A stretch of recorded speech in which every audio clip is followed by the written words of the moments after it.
So today we got to talk about the Caitlyn Clark return. So obviously this is a post that I saw from Ken Swift. It is Natalie Esquire and Tarika talking about, the Caitlyn Clark return, whether or not she should come back. And I always say this, like,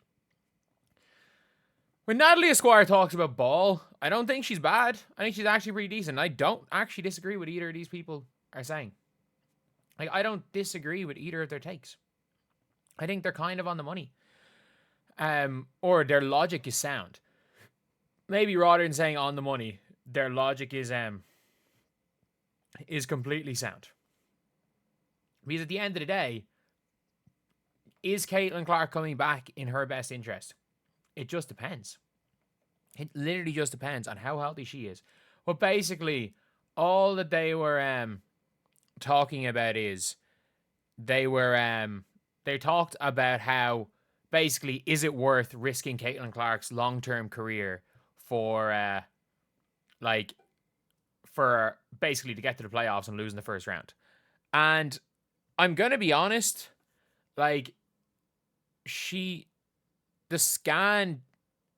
heard the scan showed nothing. Like, we don't know if this was a grade 3 groin strain or if she had a grade 2 hamstring strain or if this was like an MCL sprain or an ACL sprain or if this was a grade 2 calf strain that was going to lead to an Achilles tear. Obviously, she shouldn't play. This is what appears to be a nothing. Like, this appears to be a situation where she has a bone bruise, which you can play through a bone bruise a lot of times. It's going to hurt. It's not going to make it, and most of the time, it's not going to make it that much worse. 3 weeks ago. And she has a groin strain that was seen as so minor based on its first scan that they thought she was going to be able to play that night. They thought she was going to be able to play the night it happened. Like, it was that minor. So I don't think there's a risk for major injury for Caitlyn Clark. I think there's a risk if it turns out that it's a mechanical issue. There's a risk she could get another groin situation.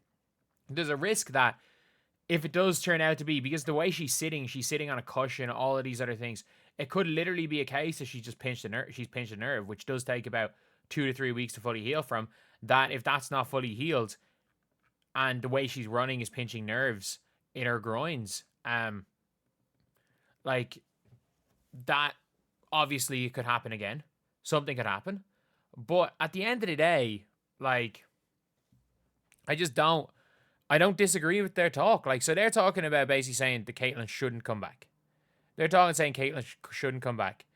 And people are like, disagree, nothing says wrong. What are you upset about? If Caitlyn's healthy, there's no reason she shouldn't come back, especially if they're healed in the playoffs. They say she had a knee bruise, it was on her foot. I mean, we know when it said bone bruise, knee, ankle, we all know it was something. We all know, like, it doesn't really make that much of a difference if they're slightly wrong. If they're slightly wrong with that. Because the reality is, if we're not talking from a fan perspective, like, these are clearly not Indiana Fever fans. They are just taking their fan hat off. They're going into, sports supporter mode. Let's talk about sports. And for me, anyway, it's a,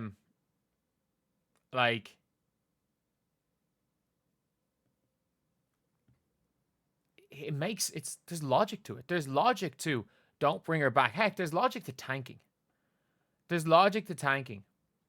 Honestly. Like, there's absolute logic to tanking. Because this is a 4-person draft and you get the 4th best odds because the Connecticut Sun are starting to win games. So, like, you get yourself 15% chance in the number 1, but they're not going to do that. They're going to be in the playoffs. They beat the Storm. Even if they lose their next 3 games, which I think they're going to go 1-2, they're still above 500. And then going into Sky, Mystics, and a Lynx team who are going to play Anastasia Kosu 30 minutes in the last game of the season. Like, if we need to beat the Lynx to make the playoffs, we're beating the Lynx to make the playoffs. It's as simple as that. It is as simple as that. Like, they're going to be in the playoffs, and hopefully you get them. Hopefully we end up getting them, or we get to the 6-7 seed, because I think the Fever can beat the Aces. As much form as the Aces are in, I understand you can roll going into the playoffs, and it is about peaking at the right time. But, like, when it comes to the Aces, I don't know how much depth they have. I don't know if they have the squad to go and win. Aja Wilson's put herself into that MVP conversation. It's neck and neck. It's going to come down to that. Like, I might live stream. I might actually live stream my first non-Fever or Paige versus Angel game. Because that game, when is it? Need to find it when it is. So the Minnesota Lynx are playing the Vegas Aces on... What day is it? So they're playing on the 4th of September. On Thursday, the 4th of September.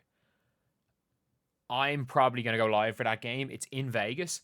Like, that game is going to decide the MVP. Age is playing that well that game is going to decide the MVP. But yeah, it's a...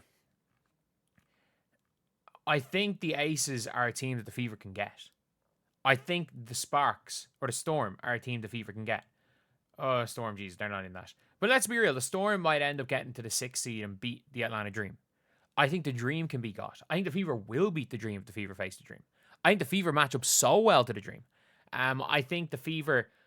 I don't like the Fever versus the Mercury. But there's nobody that knows the Juana Bonner and Alyssa Thomas's game better than Stephanie White to game plan against it. And that's the one thing I do trust Stephanie White is game plans in the playoffs. I trust the Fever against... I don't trust the Fever against the Liberty. I think a fully healthy Liberty team, I don't care what form they're in. I still think unless a fully healthy Liberty team are... I don't know what's going on here. Unless the fully healthy Liberty team are just completely out of the whole situation. Oh, my camera is just... I don't know where it's gone. Right here. But we got an image of Rafinha. But yeah, it's the camera's gone and it's frozen. So we'll be I think the Indiana Fever have a chance against anyone not named the Minnesota Lynx. So as long as the Fever don't face the Lynx, I think we're good. I think we are actually good. And I think we're going to be in a situation where we're going to be in that playoff hunt near the end of the year. Do I think we're going to be guaranteed to make the playoffs? No. In the championship hunt towards the end of the year. I think we're going to be finals contenders if Caitlyn Clark is healthy. So I said it when it came to Caitlyn Clark that I kind of wouldn't mind if the team tanked, but if they're going to make the playoffs anyway, like if the Fever are going to be in the playoffs anyway, you want Caitlyn to play. You always want Caitlyn to play. Because if nothing else, it's going to get people hyped before the end of the season. Even if we lose in the playoffs, Caitlyn gives us a punt. I think we've got a really good chance against the Aces with Caitlyn. And the Dream, I think we beat with Caitlyn. And the only team I don't give us a puncher's chance against, the only team I don't think we're going to beat without Caitlyn is the Lynx. And I still give us a puncher's chance in a best of 3. Like, all it takes is one huge Caitlyn game and one huge Kelsey Mitchell game. With one of those being with one bad shooting game for the Lynx, and we're in the finals. Or we'll make the finals. We beat the Lynx. Oh, might have to go to the True Lynx and Liberties. We'll win. We might win a round. Anyway, yeah, that was a video. I apologize about the whole camera issues. I don't know what the hell's going on. But anyway, that's the video. I'll see you guys.